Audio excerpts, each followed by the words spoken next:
இங்க பேசிய மாணவருடைய பேச்சை கேட்க கேட்க நான் ரொம்ப எமோஷனல் ஆகிட்டேன்.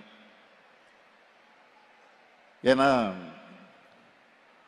உங்களுடைய கருத்துக்களையும் ஃபீட்பேக்கையும் கேட்கிறப்போ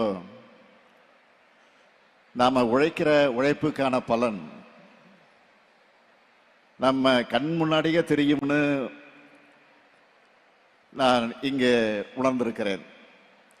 அதற்காக பெருமைப்படுகிறேன். எனக்கு முன்னாடி பேசின எல்லோரும் தமிழ்நாடு எந்த அளவுக்கு கல்விக்கு முக்கியத்துவம் கொடுக்குது, எப்படியெல்லாம் திட்டங்களை கொண்டு வந்து எத்தனை இடர்கள் வந்தாலும் தன்னுடைய மாணவர்களை முன்னேற்றுதுன்னு பேசினாங்க. இந்த நிகழ்ச்சி நடத்துவதற்கு முக்கிய காரணம் எங்களை பாராட்டுவதற்காக அல்ல, எங்களை பாராட்டிக் கொள்வதற்காக அல்ல. இன்னைக்கு நாங்க உங்களை கொண்டாடுறதை பார்த்து அடுத்த பேட்ச் மாணவர்களும் இன்னும் படிப்பு மேல ஆர்வம் அதிகமாகணும். அதுதான் முக்கியம். அதிலேயும் மாண்புமிகு தெலுங்கானா முதலமைச்சர் திரு ரேவந்த் ரெட்டி அவர்கள் இந்த விழாவுக்கு வந்து நம்ம எல்லாம் பெருமைப்படுத்தி இருக்கிறார், மகிழ்ச்சியில் ஆழ்த்தி இருக்கிறார். தங்கை கனிமொழி அவர்கள் மூலமாக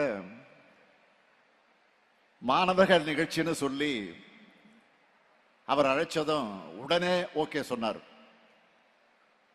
எனவே பல பணிகளுக்கு இடையில இங்க வந்திருக்கிறார்.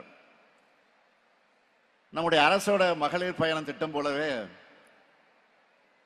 தெலுங்கானா மாநிலத்திலையும் மகாலட்சுமி திட்டம் என்கிற பேர்ல பெண்களுக்கு கட்டணமில்லா பேருந்து பயணத்தை செயல்படுத்தி கொண்டிருக்கிறார். அதே போல தெலுங்கானா மாநிலத்தில் செயல்படுத்துகிற நல்ல திட்டங்களை தமிழ்நாட்டில் செயல்படுத்த நாங்களும் தயாராக இருக்கிறோம். இதுதான் ஆரோக்கியமான வளர்ச்சி அரசியல். போராட்டங்களில் உருவான தெலுங்கானா மாநிலத்தை போராட்ட குணத்தோடு பாதுகாத்து இந்தியாவினுடைய இளம் தலைவர் சகோதரர் ராகுல் காந்தி அவர்களுடைய பிரதிநிதியா அவர் வழிநடத்தி கொண்டிருக்கிறார் அந்த மாநிலத்தை பொறுத்த வரையில். அதற்காக நான் முதல்ல அவருக்கு என்னுடைய நன்றியை தெரிவிச்சுக்கிறேன். பிளே ஸ்டோர் மற்றும் ஆப் ஸ்டோரில் இருந்து பாலிமர் செயலியை QR கோடு மூலம் பதிவிறக்கம் செய்யுங்கள். செய்திகளை உடனுக்குடன் பெறுங்கள்.